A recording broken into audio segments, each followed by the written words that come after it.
আসসালামু আলাইকুম, কেমন আছেন সবাই? আমি সুমন। চলেন আজ আপনাদেরকে নিয়ে যাব বিআরটিএ দিয়াবাড়িতে। যেহেতু অনেক দূরের পথ তাই যেতে যেতে কথা বলি। যেহেতু আমি নিজে গাড়ির ডিজিটাল নাম্বার প্লেট সংগ্রহ করব, আর তাই আপনাদের সাথে আমি শেয়ার করব বিআরটিএ হতে ডিজিটাল নাম্বার প্লেট সংগ্রহের জন্য কী কী কাগজপত্রের প্রয়োজন পড়ে এবং তা কীভাবে সংগ্রহ করে।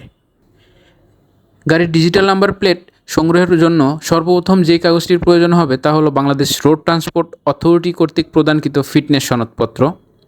দ্বিতীয়ত প্রয়োজন হবে গণপ্রজাতন্ত্রী বাংলাদেশ সরকার কর্তৃক কর পরিশোধ সনদপত্রের ফটোকপি, এবং সর্বশেষ আপনার প্রয়োজন হবে সংশ্লিষ্ট বিআরটি অফিস কর্তৃক আপনাকে প্রদানকৃত নিবন্ধন স্বীকৃতি স্লিপ বা অ্যাকনলেজমেন্ট স্লিপ। এমনিতেই আজকে একটু দেরি করে বের হয়েছি, ব্যাপারটা তাহলে খুলেই বলি। আপনার আমার সবারই একটি কমন ধারণা থাকে সকাল সকাল গেলে কাজ সেরে বিআরটি অফিস থেকে আমরা সকাল সকাল বের হয়ে চলে আসতে পারবো। আর বিপত্তিটা সেখানেই বাধে, কারণ সবাই এই চিন্তা করেই সকাল সকাল যাওয়াতে বিশাল সিরিয়ালের সামনে পড়তে হয়, আর তখন ঘন্টার পর ঘন্টা সিরিয়ালে দাঁড়ায় থাকতে হয়। এর মাঝেই দুপুর 12টা থেকে 1টার মধ্যে বিআরটি এর অফিস স্টাফ, মাঠকর্মী যারা থাকেন তারা সকলের দুপুরের নামাজ ও খাবার বিরতির একটা ব্যাপার থেকেই যায়। আর আমি সব কিছু চিন্তা করেই আজকে দুপুরের পর রওনা হই, কিন্তু আমি যখন পৌঁছে গিয়ে দেখি ওমা, এ তো যাতা অবস্থা। আর তাই গাড়ি থেকে নেমে আমার প্রয়োজনীয় সকল কাগজ ফটোকপি করে অপেক্ষা করতে থাকি। এর মাঝেই পাশে তাকাতেই দেখি আনারস মাখা। কয়েকবার চেষ্টা করেও নিজেকে যখন সামলাতে না পারলাম, তখন আনারস মাখা মামারে বললাম, ধুরু মামা, দেন তো বড় দেখে একটা। আর তারপর বাকিটা ইতিহাস।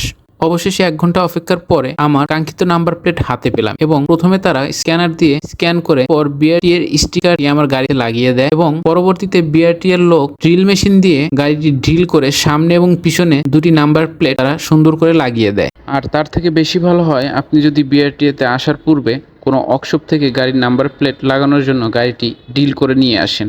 তাতে করে আপনি আপনার মূল্যবান সময় অপচয় করা থেকে নিজেকে যেমন রক্ষা করতে পারবেন, অপরদিকে বিআরটি এর কর্মীরাও দ্রুততার সাথে অধিক কাজ সম্পাদন করতে পারবেন। আজকে এ পর্যন্তই। দেখা হবে নতুন কোনো স্থানে নতুন কোনো বিষয় নিয়ে। সে পর্যন্ত ভালো থাকবেন, সুস্থ থাকবেন। খোদা হাফেজ। এটা অক্সিজেন নিয়ে আছে না? হ্যাঁ। পিছন সাইডে একটু ময়ূরে লাগিয়ে নিন, এটা প্লাস্টিক তো পড়ে যেতে পারে। এটা আমাদের সিস্টেম নাই লাগানো, এটা লাগিয়ে দিতাম। আচ্ছা ঠিক আছে।